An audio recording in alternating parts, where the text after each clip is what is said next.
Hey, Robert, do you have 1.6 billion with a B, billion dollars to spare? No, but I have 315 million to keep the construction going. Well, that's fair. Maybe our real estate chat viewers want in on this as well.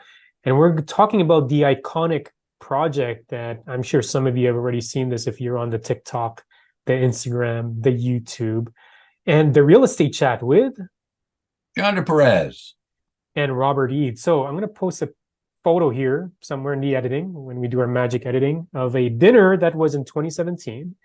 It was myself, Michael McLaughlin, broker of record of Remax Hallmark Realty Limited, Ryan Abbasi, one of our real estate brokers, and Mr. Mizrahi himself when the One was launched. And this is when usually condo developers, builders, they have these nice dinners, these galas, these get-togethers where they invite the top of the top, best of the best pre-construction sales professionals, usually into an intimate dinner setting like this.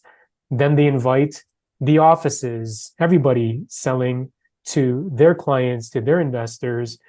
And of course, since 2017, Robert, a lot has happened. What has happened since 2017, if we were to look back in time? Well, we saw two peaks, two disappointments. Everybody and her brother get involved with pre-construction as the way to make money at no risk.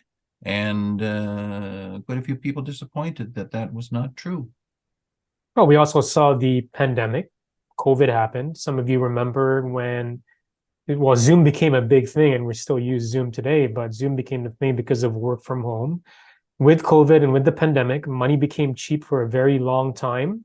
And also, construction projects became not cheap, they became very expensive up until now. And so here's what happened on this article in the Globe and Mail. The One, Sam Mizrahi and Jenny Coco's luxury condo project in Toronto put into receivership with a $1.6 billion in debt. So if you ever drove by here, Yonge and Bloor, and you stare and you're on the, what is it, the east side. If you're on the east side, there's a massive, iconic, already built condo project there. If you stare on the west side, there is about a 40-floor condo project that's supposed to become the, I guess, Canada's tallest residential skyscraper at 85 stories, overlooking all points of view in the city.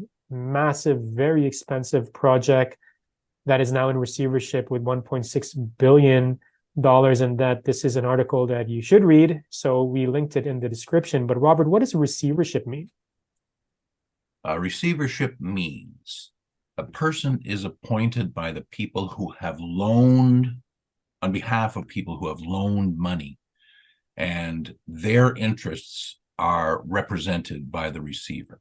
That the person who is the borrower has proved to be at the end of their abilities, or maybe at the end of their funds, or at the end of their ability to borrow, and has run into a stumbling block or a brick wall or a something or other. And so an independent party steps in to say, okay, I'm going to take this over. I'm going to look at the money, and I make sure that the people who have put their money in there don't lose any more money than they have to.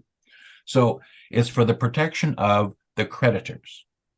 And it was intended for this purpose, so that if something is teetering on the edge of going bad, that it can be prevented from going bad by someone who's looking after all parties, not just one side's issues. And we also have to remember that One Bloor East failed once too, before being taken over by a major developer and shrunken quite a bit.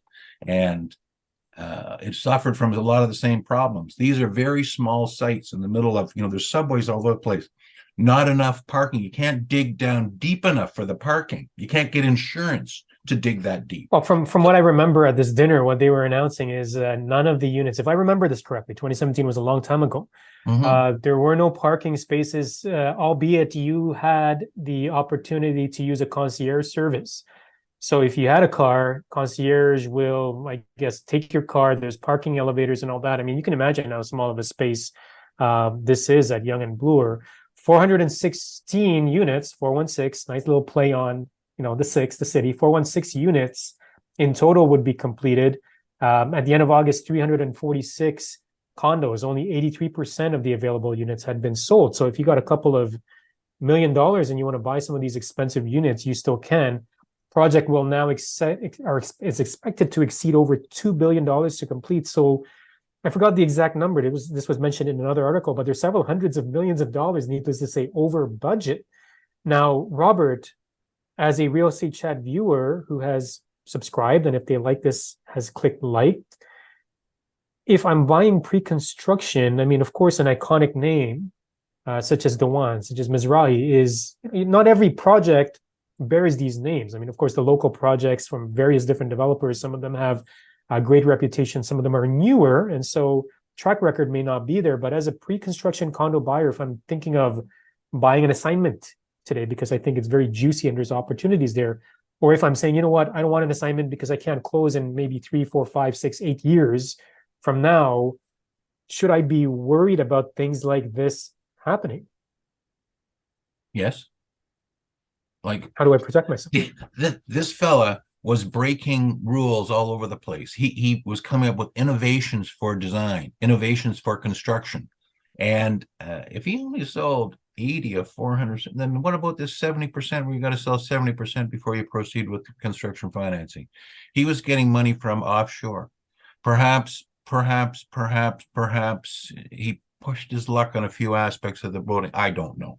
I only ever went to one of these brochure giving out things like you did. And I never had any customers that I recommended, and I never went there seriously to look into what the building was all about. But it was going to be a signature. It was going to be a showplace. It was going to be everything, as long as the real estate market marched ahead the same as it had from 2012 to 2017. And guess what? It didn't. And then it started to do it again, but then it didn't.